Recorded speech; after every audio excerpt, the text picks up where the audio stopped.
যুগের মধ্যে কতই গড়ায় সত্য দ্রাপর ত্রেতা কলি, অর্থাৎ 4 যুগ আমরা কলি যুগে আছি।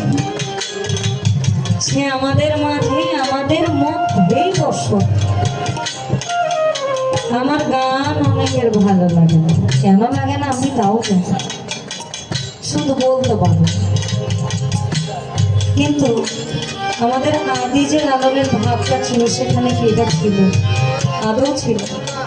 মানুষ কি সুন্দর চাতকের মতন চোখ মেলা তাকায় তাকে কি বলছে?